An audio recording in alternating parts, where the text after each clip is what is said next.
Seemed like things kind of got away from you guys there at the end of the third quarter. Just how much of a killer was that sequence for you guys? You know what? I think first of all it was, and I just said I probably shouldn't have called the timeout. I'm going to lose it going into the fourth, and you think maybe if you can get a matchup down the court, then that's a good thing. Otherwise, be safe, and I shouldn't have done that. And then we just didn't respond to that. We didn't respond well. You know, getting back cut for that dunk, and then the start of the fourth. You know, we needed to respond better than that, and we didn't. We'll be in that position again, where you know something bad happens, and the air gets taken out of your team a little bit, and you have to respond. And tonight we didn't do that against a good team who took advantage of it. Do you know how to shut What was supposed to happen on that inbounds play? Well, there's a deep look, but we had safeties, and so you know, ultimately, if you can get a matchup you like on the deep look, we've thrown that before and had good success, but you know, obviously, didn't work, and you know, again, that's on me for calling the timeout. Brad, Jason's in a pretty long three-point shooting rut. Is there anything you're seeing in him? Do you feel like he's pressing at all or anything these past few weeks? I thought tonight it seemed like he took more, which was good. I mean, I think you know he's a really good shooter. He's a very capable shooter, and I think that ultimately he's going to knock those down. At times when you're struggling, it's all about getting in the gym and shooting your way through it. And, you know, for some guys it's about don't take them. But for him it's shoot your way through it because, you know, that has to be one of his strengths. He's a good shooter with wonderful touch, and we need him to be a threat from out there, and he is. People are still running at him like he's making them all.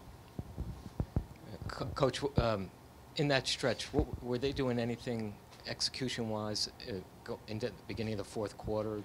Because you were playing some of your best defense. We were playing decent defense up to that point. I thought that they got us. Obviously they back cut us on the baseline out of bounds at the end of the third, and then they got the lob dunk on a play that they've run before, and they ran against us last time. That we just didn't get the ball going the way ultimately we'd like to get it going, but that's easier said than done on the fly. You know, those were two easy buckets that kind of get you feeling really good about yourself and deflated us. And I thought that we, you know, again, we didn't handle that well. And, you know, but hopefully we will the next time because it's going to happen again. In the fourth, there were a couple timeouts where they were able to swing it to the shooter in the corner, and you guys didn't close out enough, and you called the timeout right after that. Are those issues more of a concern of guys aren't reading the floor right and kind of getting out in position in time, or is it just kind of communicating who's supposed to take care of the big down the middle and who's supposed to run out to spread the floor? Each one's a little different. Depends on what your coverage is. Depends on who's low, who's high, who you're guarding, what they shoot. You know, all that stuff. So it'd have to be, you know, we'd have to go through them probably specifically film by film, but they got open in the corner some there in the late third, early fourth, or late third and fourth, and that really hurt us.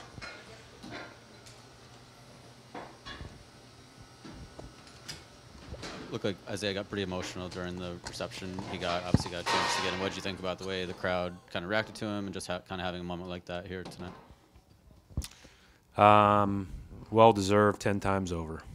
You know, like I can't say enough great things about Isaiah. I know I could sit up here all night, and certainly that video tribute was great. Our people did a great job on it. It was emotional, and it could have lasted a lot longer. So greatly appreciative of our time together, and you know, I was glad that he got that moment. Brad, it looks like the bench was outscored by 10 in a 9-point game. Yep. What kind of difference would Gordon Hayward have made in a game like this tonight? Well, I mean, Gordon's a really good player, but we don't make excuses like that. So our guys, you know, their bench has been good all year. They've had guys out. We've had guys out. You just have to play with who's available, and those guys have to play great. And, ultimately we came up a little bit short. And, I think sometimes people think the other coaches are just saying this, but, like, Denver's really good, and they took advantage of us. Like, when we hit that skid, they punished us, both inside and out. And I thought that their bench, Monte Morris, Plumlee, Beasley, those guys have been good all year. And I thought they made big plays today, especially Torrey Craig. With that 5-point run at the end of the third quarter, that was huge. Brad, you guys got out-rebounded by, I think, 14 tonight. Yep. Nuggets are a pretty big team. Can you just talk about your thought process about when to play Baines and Horford together, and how do you kind of match up with that size? Yeah, that's a good question. I thought that they got us on rebounding as much off of getting inside of our defense and moving us all over the place as they did the size. So the size certainly played a factor on a couple of them, Millsap especially. But Millsap also gets them against when you're bigger because he's quick. So that's kind of a catch-22 there. But we've been a good defensive rebounding team for the most part this year, and whether we've been undersized or not. So as far as making the decision on whether to go big, double bigs like that or not, a lot of times this is how spread out those guys make you. And credit their bigs. They made big shots. Jokic hit a couple of threes there. Millsap with the 3 late. Those guys are good players. Right. You guys seem to get your share of turnovers and turn them over a lot, but couldn't turn those into points. Or there was, guys maybe pressing a little too much or trying to play the hero ball thing. How do you rectify that? And secondly, when you refer to kind of learning from the experience of the end of the third quarter, game 70, is there enough time to learn that for the playoffs? Well, you see it in the playoffs all the time, right?